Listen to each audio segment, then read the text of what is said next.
लोकसभा चुनाव 2024 का समय जैसे जैसे नजदीक आता जा रहा है, कांग्रेस को एक के बाद एक बड़े झटके लग रहे हैं। अब देश की सबसे अमीर महिला और देश के टॉप अमीरों की लिस्ट में शामिल सावित्री जिंदल ने कांग्रेस छोड़ने का ऐलान कर दिया। ओपी जिंदल समूह के चेयरमैन और हरियाणा की पूर्व मंत्री सावित्री जिंदल ने बुधवार देर रात को घोषणा करते हुए कांग्रेस की प्राथमिक सदस्यता से इस्तीफा देने की पुष्टि कर दी। सावित्री जिंदल ने ट्विटर प्लेटफॉर्म पर एक पोस्ट के जरिए पुष्टि करते हुए कहा कि उन्होंने अपने परिवार की सलाह पर कांग्रेस की प्राथमिक सदस्यता से इस्तीफा देने का निर्णय लिया है। उन्होंने लिखा, मैंने एक विधायक के रूप में 10 वर्षों तक हिसार के लोगों का प्रतिनिधित्व किया और एक मंत्री के रूप में निस्वार्थ भाव से हरियाणा राज्य की सेवा की। हिसार की जनता मेरा परिवार है और अपने परिवार की सलाह पर मैं आज कांग्रेस पार्टी की प्राथमिक सदस्यता से इस्तीफा दे रही हूं। उन्होंने आगे लिखा कि मैं कांग्रेस नेतृत्व के समर्थन के लिए और अपने सभी सहयोगियों का हमेशा आभारी रहूंगी, जिन्होंने मुझे हमेशा अपना समर्थन और सम्मान दिया।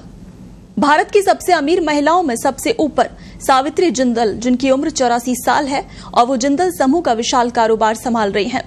ब्लूमबर्ग बिलियनियर्स इंडेक्स के मुताबिक 28 मार्च 2024 तक सावित्री जिंदल की कुल संपत्ति 29.6 अरब डॉलर है, जो भारतीय रुपयों में करीब 2,47,000 करोड़ रुपए के आसपास बैठती है।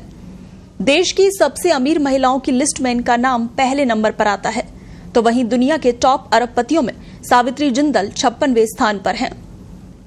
ओपी जिंदल ग्रुप की चेयरपर्सन सावित्री जिंदल ने 10 वर्षों तक हिसार निर्वाचन क्षेत्र का प्रतिनिधित्व किया और हरियाणा सरकार में मंत्री के रूप में भी कार्य किया। साल 2005 में एक विमान दुर्घटना में उनके पति और जिंदल समूह के संस्थापक ओपी जिंदल की मृत्यु के बाद जिंदल को हिसार निर्वाचन क्षेत्र से हरियाणा विधानसभा के लिए चुना गया था। वो 2009 में हिसार से फिर से चुनी गई और अक्टूबर 2013 में उन्हें हरियाणा सरकार में कैबिनेट मंत्री नियुक्त किया गया। साल 2006 में शहरी स्थानीय निकाय और आवास राज्य मंत्री के रूप में उन्होंने काम किया, लेकिन 2014 के हरियाणा विधानसभा चुनाव में उन्हें हिसार से हार का सामना करना पड़ा था। ओपी जिंदल ग्रुप का कारोबार आज तमाम सेक्टर्स में फैला हुआ है। इनमें स्टील, एनर्जी, इंफ्रास्ट्रक्चर, सीमेंट, निवेश और पेंट सेक्टर शामिल है। न केवल देश में बल्कि भारत से बाहर भी JSW ग्रुप का बड़ा बिजनेस है। कंपनी अमेरिका, यूरोप और UAE से चिली तक कारोबार करती है। सावित्री जिंदल से पहले उनके बेटे नवीन जिंदल ने भी कांग्रेस छोड़ हाल ही में बीजेपी का दामन थामा है। Jindal steel and power limited के अध्यक्ष नवीन जिंदल भारतीय जनता पार्टी के उम्मीदवार के तौर पर कुरुक्षेत्र लोकसभा सीट से चुनाव लड़ेंगे।